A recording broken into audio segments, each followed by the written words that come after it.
जातींमध्ये, दोन समाजांमध्ये दंगलीचं वातावरण, दोन धर्मांमध्ये तिढा निर्माण करून राजकारण चालू असताना एक आपले अजून एक दिल्लीचे महान व्यक्ती आहेत, ते निघाले भारतभर फिरायला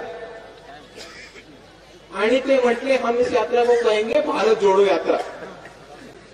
एक सोपी गोष्ट आहे आणि तुम्ही मला सांगा हे शक्य आहे की नाही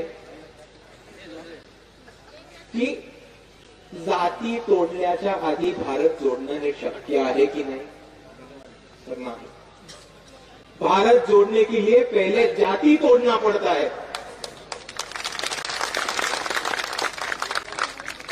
और जाति व्यवस्था तोड़ना है तो उसके लिए अंबेडकरवाद और बाबा साहब को अपनाना पड़ता है.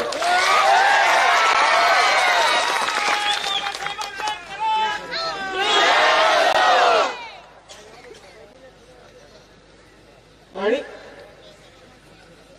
म्हणून ह्या मंचावरनं मी तुमच्या सर्वांना सांगतो की जर आपल्याला जातीवरती मात मिळवायचं असेल, जर आपल्याला जाती व्यवस्था तोडून काढायची असेल तर या महाराष्ट्रामध्ये आपल्याला एकच पर्याय, तो म्हणजे बाळासाहेब आंबेडकर आणि वंचित बहुजन आघाडी.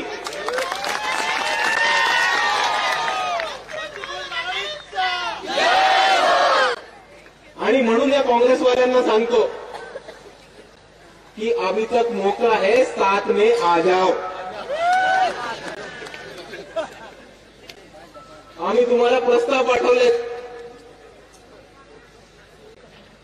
मल्लिकार्जुन खरगेंना एक पत्र दिले, बाळासाहेबांनी राहुल गांधींना पत्र दिलं मुंबईच्या संविधान सन्मान महासभेमध्ये येण्यासाठी. पृथ्वीराज चव्हाण साहेब म्हणतात की आम्हाला हे पत्र मिळालंच नाही, असं काही पत्रच नव्हतं दिलं. अरे जर पत्र नव्हतं दिलं तर राहुल गांधींचे सबस्टिट्यूट म्हणून नाना पाटोळे स्वतःच्या इच्छेने आलेले का कोणी फोन करून बोलवलेलं त्यांना?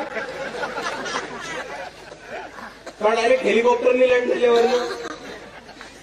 म्हणून या काँग्रेसवाल्यांना सांगू इच्छितो की अभी तक मौका है, साथ में आ जाओ. कारण आम्ही तर वंचित होत, आम्ही इकडे वंचितांचा लढा उभा करायचा प्रयत्न करतोय. इतके दिवस यांनी सत्तेच्या बाहेर ठेवलं, ते लोक सत्तेच्या बाहेर ठेवत आहेत. एक अजून टर्म सत्तेच्या बाहेर राहिलं तर काही फरक पडत नाही आम्हाला. तुमच्या प्रॉपर्ट्या, तुमचे शिक्षण संस्था, तुमचे साखर कारखाने, तुमचे सोयरे, तुमचे नातेवाईक हे टिकून ठेवायचे तुम्हाला. म्हणून तुम्ही सत्तेमध्ये जाण्यासाठी उलट्या उड्या मारताय. आम्ही सत्तेमध्ये जायची आम्हाला काय इमिजिएट इच्छा नाहीये. यावेळेस नाही गेलो तर पुढच्या वेळेस जाऊ, पुढच्या वेळेस नाही गेलो तर दार तोडून आतमध्ये जाऊ. पण आम्ही डेस्परेट नाही आहोत सत्तेमध्ये आत्ताच्या आत्ता जायला.